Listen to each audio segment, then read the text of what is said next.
Could you please tell us about your first encounters with Robert Mapplethorpe, who was not a famous photographer at that No, time? he wasn't famous anything. I mean, it's very funny though, because sometimes people read my book and they say, well, you drop all these names, you seem like you ran around with all these famous people. And I said, none of us were famous. Even Allen Ginsberg wasn't famous. I mean, there was a cult of people that appreciated him, but most of the beat poets, Gregory Corso never had any money. Everybody was scrambling. Jim Carroll was just a kid. You know, it wasn't, the cult of celebrity was not so big then. Even rock stars that I met that lived in the Chelsea Hotel at the same time as us, they weren't much different. I met Robert by chance. I met him going to Brooklyn looking for some friends, and my friends had moved, and they told me to go in a room and ask the boy in there if he knew where they went. And so I went in the room, and there was a boy sleeping, and I stood there and looked at him, and it was like looking at a shepherd boy sleeping, because he had all these masses of dark curly hair. He was a slender boy and just sleeping peacefully. And he woke up, and I was standing there, and he smiled at me. And from that moment, it just seemed like we were destined to be friends or destined to know each other. It's just his smile was so totally welcoming.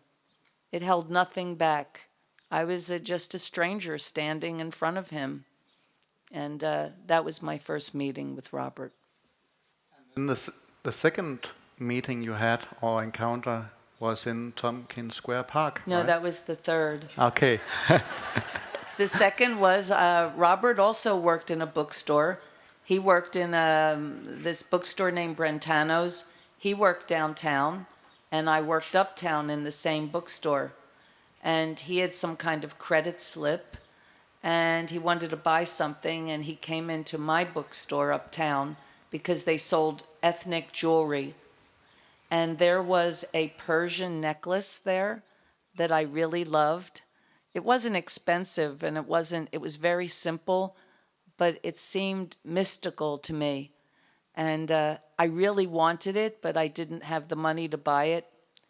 And so Robert came in, and we said hello, and he remembered me.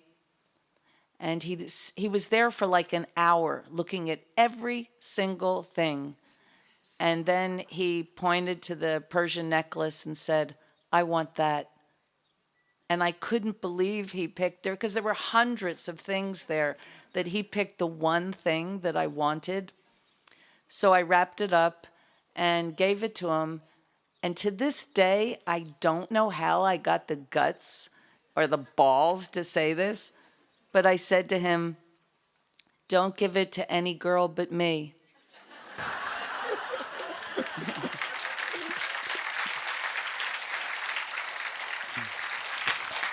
And he said, I won't. And he left. And then the next time I met him, I was in a funny situation, because a week had gone by working. In New York City, you have to work 2 weeks before you get a paycheck. I didn't know that, and because it wasn't like that in New Jersey. And I was so hungry, and I worked for a week, stood in line for my paycheck, and they said, no, next week. And I was really crying. I was so disappointed. And then this guy asked me for dinner, if I wanted to go out for dinner, a strange guy, an older guy, 30 years old.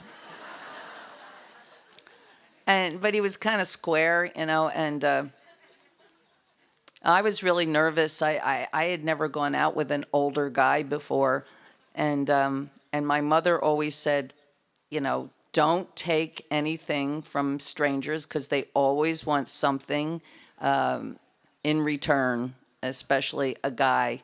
So I'm thinking, oh, all right. But I was so hungry, I decided to go. So he took me to eat, and I was nervous the whole time. And then we walked down to Tompkins Square Park, which was the East Village, the grittiest of the parks and the coolest. And it's where all the hippies slept and everything. And I was sitting there on a park bench with him, and he asked me to come up to his apartment and have a cocktail. And I thought, oh, this is just what my mother told me about. So I was trying to figure out what to do and how to get out of this. And I was really nervous because it just seemed like such a difficult situation. And all of a sudden I looked, and coming up the path was the boy, was Robert. And I didn't even know his name, actually. He was just the boy. And I saw him, and I just impulsively ran up to him. And I said, do you remember me? And he said, of course. And I said, will you pretend you're my boyfriend? And he said, yes. So I took him over to the guy, and I said, this is my boyfriend. He's really mad. And I said, so I have to go. And the guy was like looking at me like I was crazy. And I grabbed Robert's hand and I said, run. So Robert and I ran away. And then finally we sat on a stoop, and I said, oh, thank you. You saved my life. And then I said, I guess we should exchange names. My name is Patti. And he said, my name is Bob. And I said, Bob, you don't really seem like a Bob. Can I call you Robert? And he said, sure. So I called him Robert. And then after a time, everybody called him Robert.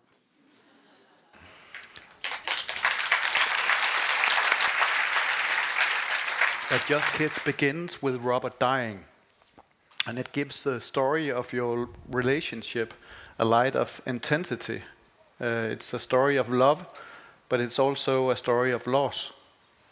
Well, I think it's also a story of unconditional friendship.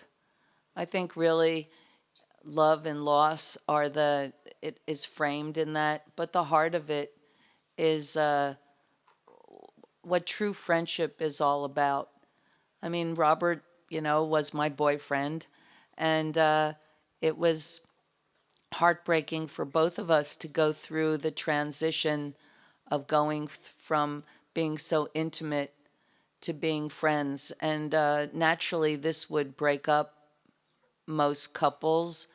And but Robert and I had something so much deeper than, things like, sex and things like that, which all of these things are important, living together,